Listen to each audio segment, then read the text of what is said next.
My name is Craig Shoup. I'm the executive director here at the Jacksonville Bar Association, and I have the privilege of interviewing today Duval County Judge Roberto Arias.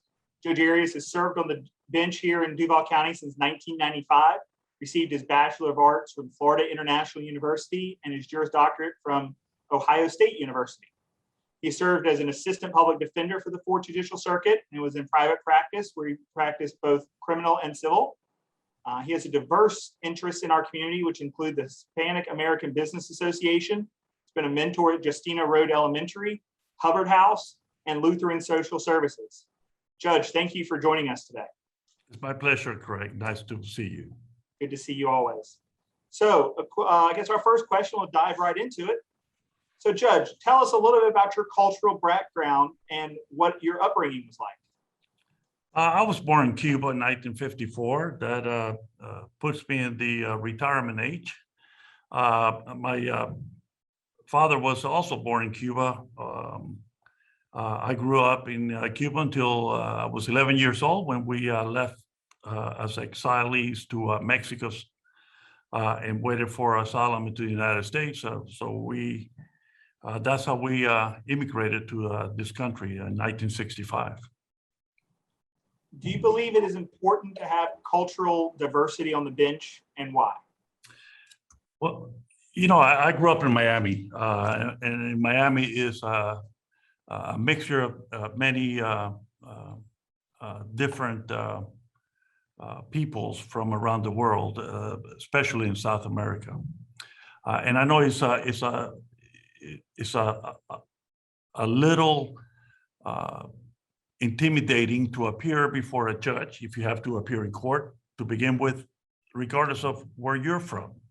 But it's that much more intimidating for somebody who's coming from South America or Europe to appear before another judge or before a court here in the United States that doesn't appear to have the same geographical, or at least the membership of that court is not inclusive of people from that part of the world. So I think it's important that the litigants, whether you're forced to be a litigant as a criminal defendant or a civil litigant where you choose to come to court to address some of your rights, that they look to the court, and the court also reflect the society in general from all parts of the society, not just one segment. Are there special challenges or considerations that you think a culturally diverse candidate may face when seeking an appointment or an election to the bench? You know, the dynamics of South Florida as compared to Northeast Florida, where I sit, are very diverse. In South Florida, for example, if you come from a Hispanic background, there are certain positives for purposes of political connections and elections that you have and you bring with you for your candidacy, either for appointment or otherwise. Whereas in North Florida, especially in Northeast Florida, where I sit, there are not those advantages. You know, when I moved to Jacksonville in 1981, I was one of a handful of lawyers with Hispanic last names, even less of Hispanic background as I had. There were only two Cuban American, just so happened, lawyers here in town. I was one of them. So for the total Northeast Florida, that is St. Johns County, Duval, Clay, and Nassau County, he and I were just it. So needless to say, the population here in Northeast Florida, the Hispanic population, since I am Hispanic and Latino, the Latino population in Northeast Florida at that time was very small comparatively. So therefore, you don't have as much political clout as you would have in South Florida, where the Hispanic and Latino community and other in all areas of Metro-Dade are very numerous, or at least numerous enough to be a political power. So tell us a little bit about what it was like when you first became a judge being Hispanic here in North Florida compared to how it is today. Well, pretty much when I first became a judge here in Northeast Florida, which was 1995,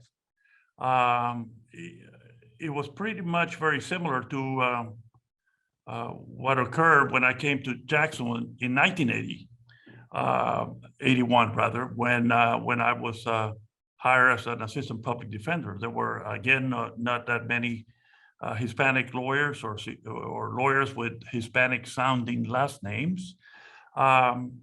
And there was a period of time where the bar needed to adjust to deal with someone like me who did not sound, even though I may have looked like members of the bar in Northeast Florida, but being perceived as being different. So the same thing happened when you become a judge. You now have a position of certain power that you will exercise in very legal and discreet ways. But the population in this event, the courthouse staff, the clerk's office, litigants that would come before me, they took some time to adjust to a new phase in town. So, you know, the same thing, very similar to dealing with unknowns that happens to all of us in everyday life. You tend to treat or at least deal with those unknowns in a very reserved way. So in a sense, until people got to know me and got to see what my abilities were, what my persona was, there was a period of adjustment. After that, you know, I mean, you know, we all bleed red. So I think once they knew that even though they're dealing with somebody with a stranger name than normal, or an accent that was not that spread out, at least in Northeast Florida, coming to the realization that Roberto Arias was just like Joe Smith on the bench, it caused them to feel comfortable in appearing before me as a litigator, as an attorney, and as fellow judges, for those who might not have known me, because I was a litigator here in Northeast Florida before I became a judge. So aside from good education and a strong work ethic, what do you think are essential qualities that are important for a judge to have? You know, patience, being able to be a listener rather than a talker, having the ability to give persons and litigants, whether there be attorneys or appearing before us in personal capacity as per person, we must give all of them the due time to listen to them and be able to understand where they're coming from. A good dose of humbleness is required to be a judge. Otherwise, some persons that may take the bench one time or another may think that they know it all. I keep saying that the day that I think I know it all is the day that I think I should retire. So having that degree of humbleness is very is very important because you therefore give those that come before you the ability to speak to you, and will force you to be a good listener, knowing that you do not know everything. And I think the lawyers, as well as the parties, respect that, respect that they're appearing before someone who knows that they don't know it all and are yearning to know it, so, and learn it. So those are some attributes that I think are very especially rewarding for those who wish to become a judge. And our final question, Judge, do you have any role models or mentors? And if so, how do they become your role model or mentor? You know, I was privileged, as I'm sure many lawyers throughout the state are. I know that our judiciary here in Northeast Florida is, at least for the lawyers that practice in Northeast Florida, we're always by and far a very good, intelligent, respectful judiciary. And therefore, we all tend to, in practicing law, gravitate to learn from those who exhibit qualities that you see others respect and that are respected by the legal community. So on a personal basis, as a litigator, as an attorney, I had the ability to be mentored by many good lawyers, not only in the public defender's office where I started my career, but also in the private bar, as well as appearing before judges whose reputation and respect were incomparable. Some deceased now, some retired now from the federal bench. But essentially, if you want to better yourself, you learn from those who the legal community respects, and try to emulate them and know what it is and how it is that they do the task at hand. So I think that goes, again, not only being a judge, but also being a lawyer, just as a professional person in this community. So you do learn from those.